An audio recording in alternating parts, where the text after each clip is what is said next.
What's up, YouTube? This is James coming back at you with another informative video. I hope you guys are doing well out there on this Jury Monday. I'm doing pretty good myself, just the same, even though it's threatening to rain. You understand? And I'm really sleepy. But be that as it is, we're going to talk briefly today. We're going to watch probably about 3 videos on AI, artificial intelligence. And this thing has grown in silence. You understand? You know, we use the term a lot about fake people. Well, this is actually the definition thereof. We are going to be coming across real fake people, okay? I mean, there's a lot of strange things going around, you know, with robotics and everything. Like I said, I got like 3 videos that I want us to sit back and check out. And then I'm going to read an article about one particular robot that they got out, and I'm sure that the ladies will love. You understand? So let's check these videos out, and then we'll get into the commentary. Now, this afternoon, as we sat down to prepare our story list for the show, 2 unusual headlines caught our attention, 2 very interesting yet frightening stories. The first one was about self-replicating robots. Robots that can reproduce, create copies of themselves, make babies like humans do, robots. The second story was about a tech firm which is offering money to people to have their faces imprinted on robots to create what they call robots with human faces. Now, I don't want to jump to conclusions or question the intention of the scientists involved, but it's hard to not ask this question. Have these people never read science fiction? They're creating robots that can multiply and machines that will look like us. What could possibly go wrong?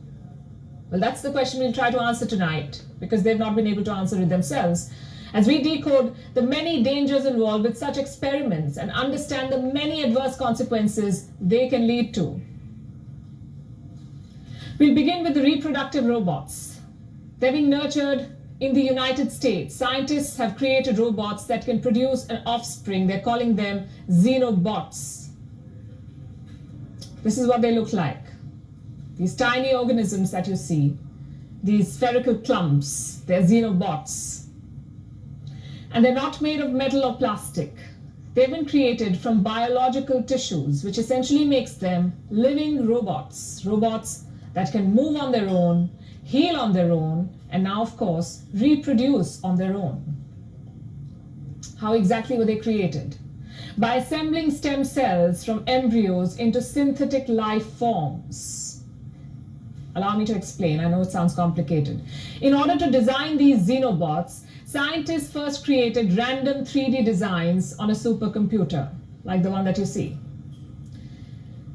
Simulated blocks of skin and heart cells that can move on their own. These blocks or configurations were then assigned tasks through an algorithm. What kind of tasks? Like walking in a certain direction, basic things. The most promising configurations here, the ones that perform the tasks well, were then taken to a lab to be injected with life. Life taken from African clawed frogs. These toads that you see, they're the source of life in xenobots. This species is found in sub-Saharan Africa. It can regenerate its skin when wounded. So this is what scientists did. Take out skin and heart cells from the embryos of these organisms and then inject them into 3D blocks through tweezers and electric tools. Once injected, these blocks were kept in dishes of water to keep the frog cells alive. And they did stay alive. And all of this was done in 2020. Not only are these creatures alive and kicking, they're reproducing. They're creating copies of themselves, just like molecules do. So what are they doing? First, they release loose cells, then they smush them into clusters, swash them with water, and if the cluster is large enough, within a few days it takes a new life. It evolves into a child xenobot. Does sound like a fun experiment, but the question is, what's the point of it?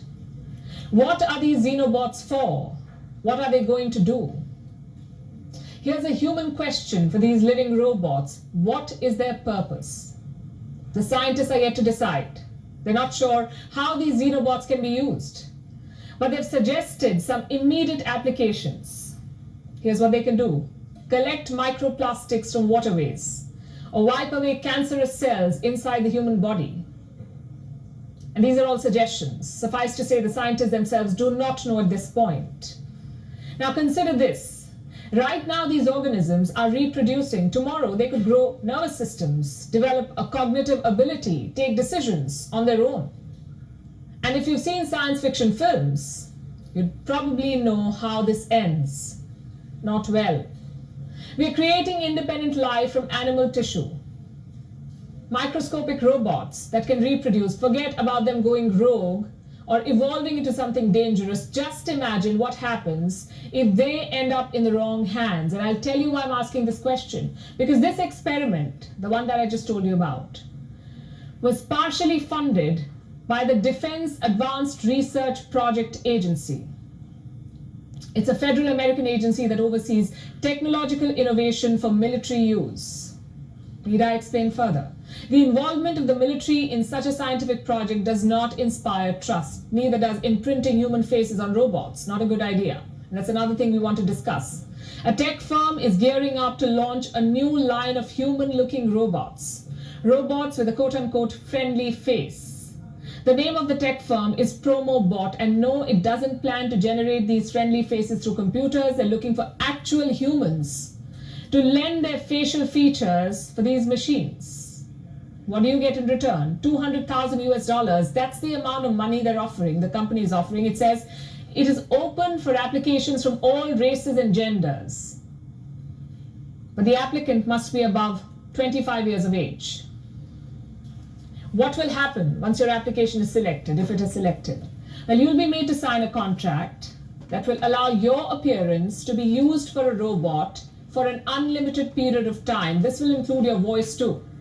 The applicants will be made to record 100 hours of speech material to make a robot not just look like you, but also sound like you.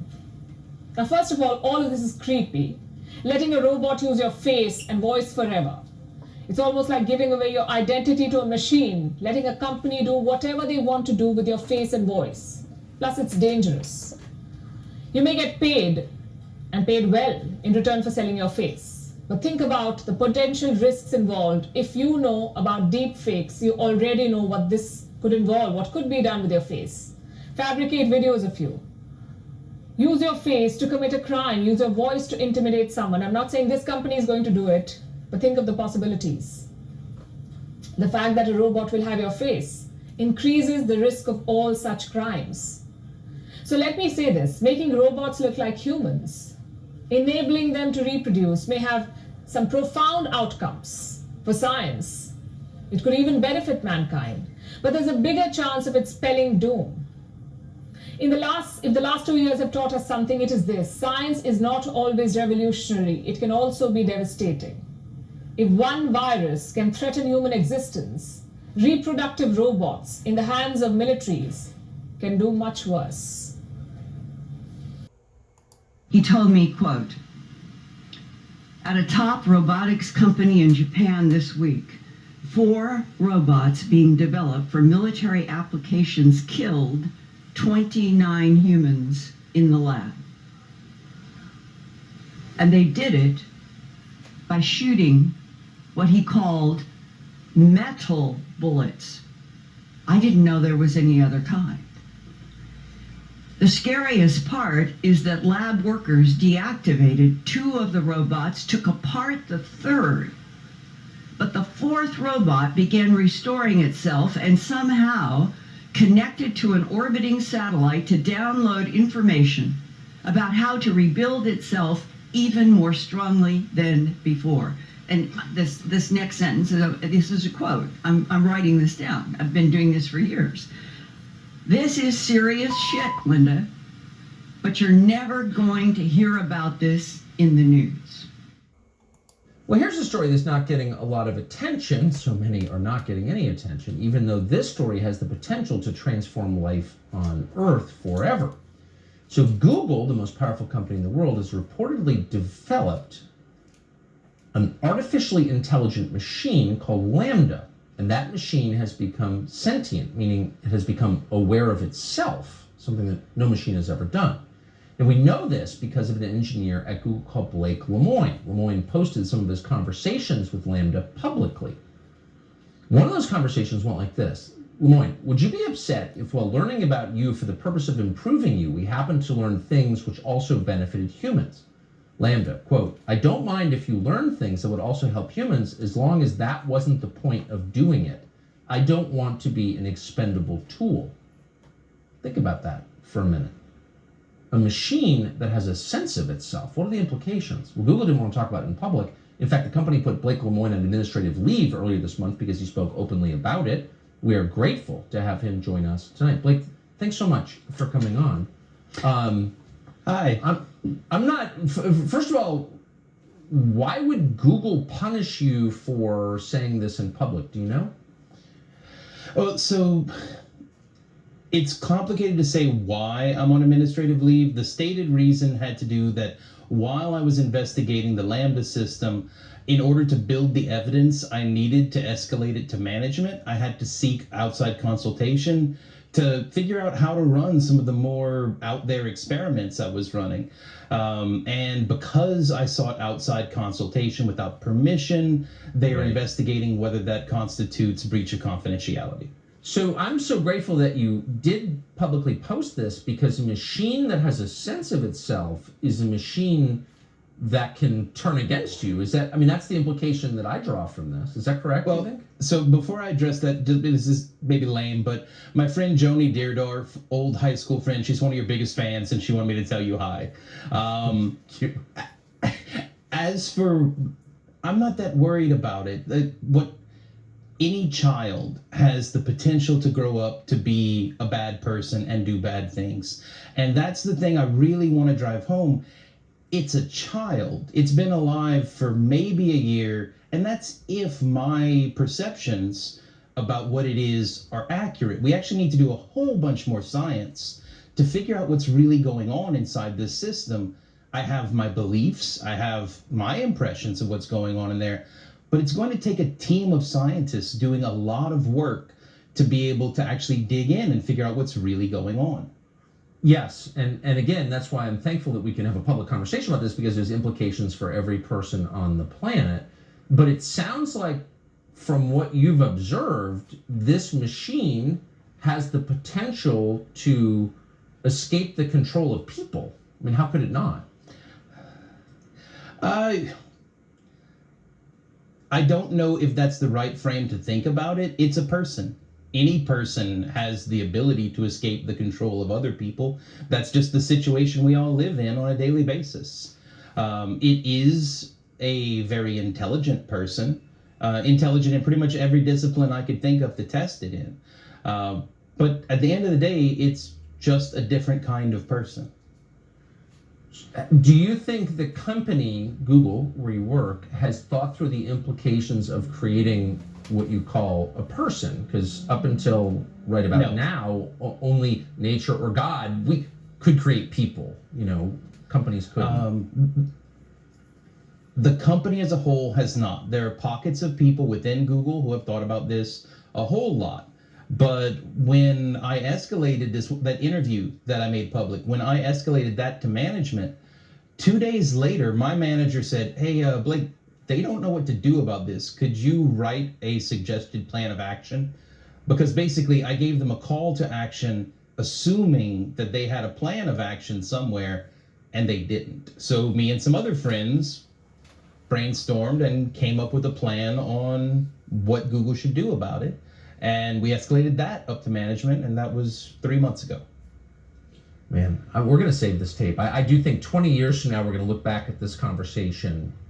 At that point, the world would be completely different, partly because of what you're describing, and wonder if we really thought it through. Anyway, I'm just so grateful that you're letting the rest of us in on this. Blake Lemoine from Google, thank you very much. Well. As we can see, hey, they are going forward. They have moved forward with artificial intelligence on a whole nother level. I guess when they were making movies like iRobot and Terminator, they already had these things on board while we were being entertained, okay? They were just basically showing us that, hey, we already have this technology, you know? And they're doing it. That's just what it is.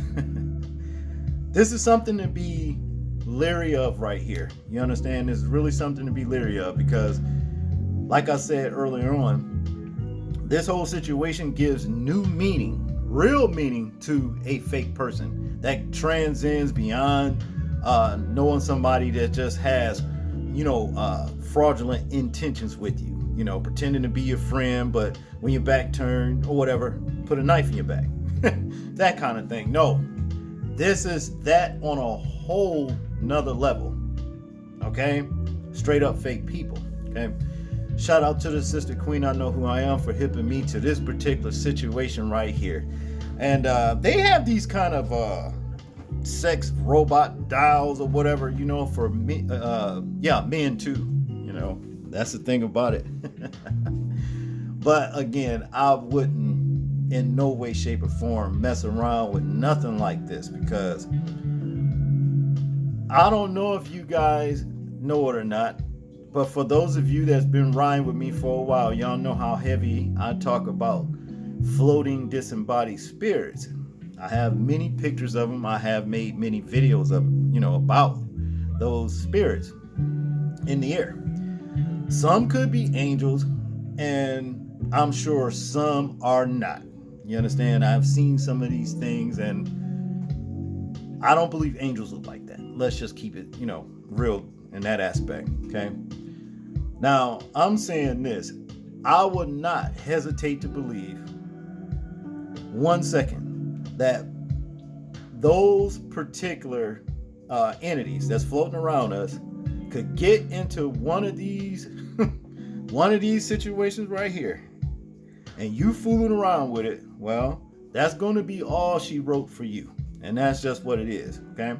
Now, to get into this article right here, it says, male sex robot doll designed to sex better than you.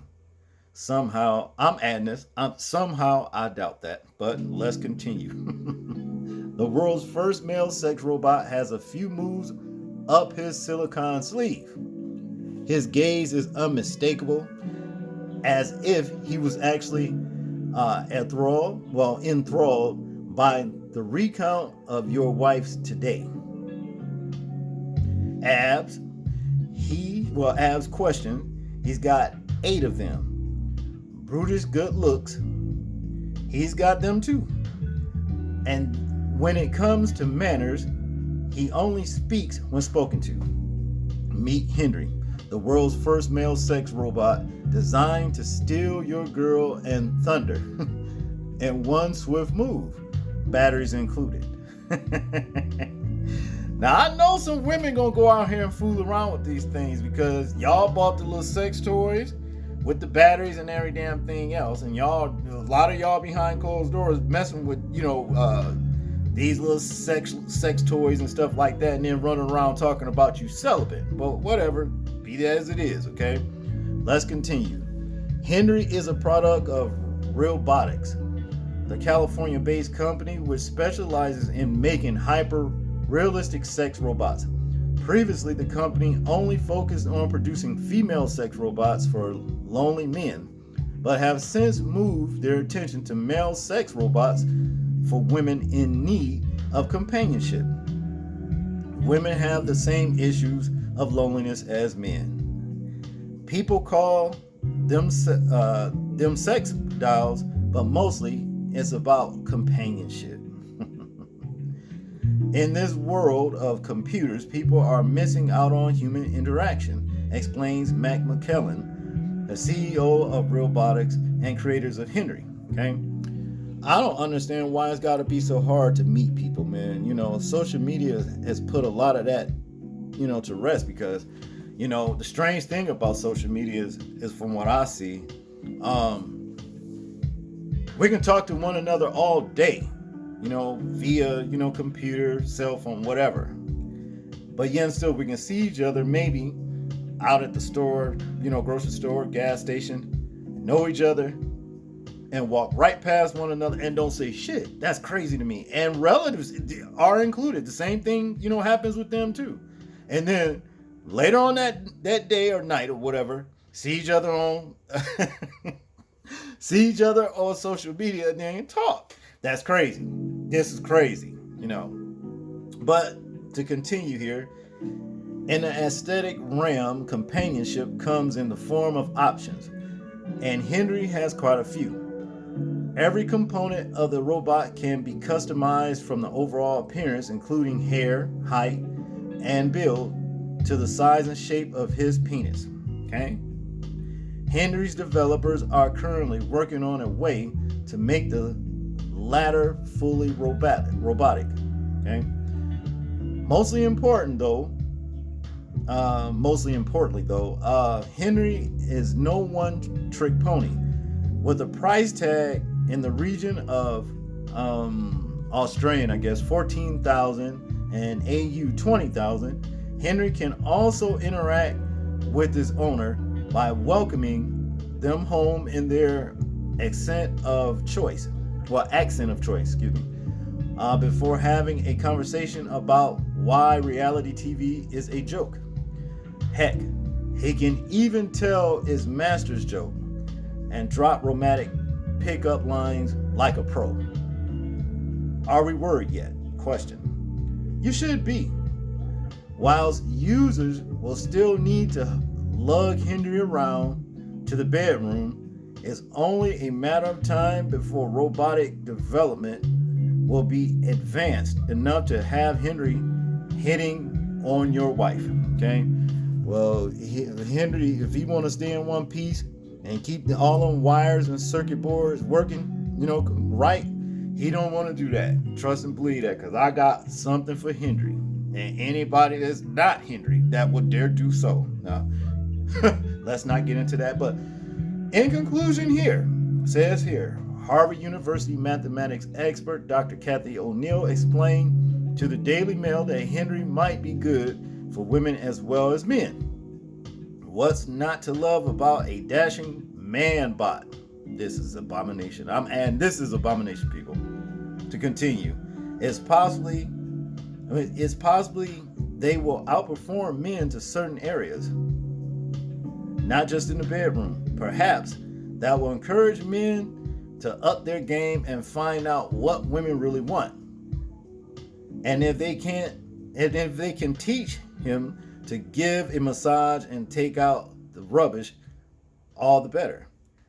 Take a look at what robotics have done in the past with the video below. Okay, we ain't got time to check out all of that because we done seen enough about these devilish ass robots. You know what I'm saying? Now that one situation, first video that we watched, talked about that company paying people $200,000 to lend their face and voice to a robot. I wouldn't dare, because this thing goes out and commit a crime.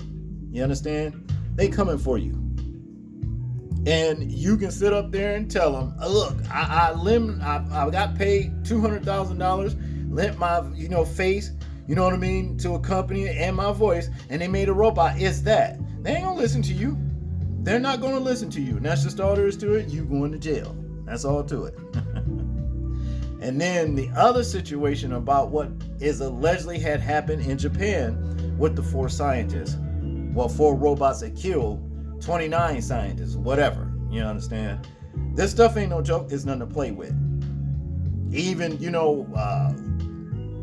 grappling itself to satellites and repairing itself and all that kind of stuff. Hey, we are going down the wrong road. But, hey, the powers that be, this is what they do, and the majority rules as of now. But the Most High said on the Day of Judgment that all abominable and detestable things will go into the fire. Okay? And that's just what it is. I want you guys to tell me what you think about this particular story right here. I'm interested in hearing your thoughts, views, and opinions on it. Like, comment, share, and subscribe. And people, please remember to live your life as though we're being watched, simply because we are. This is James, and I'm out. Peace.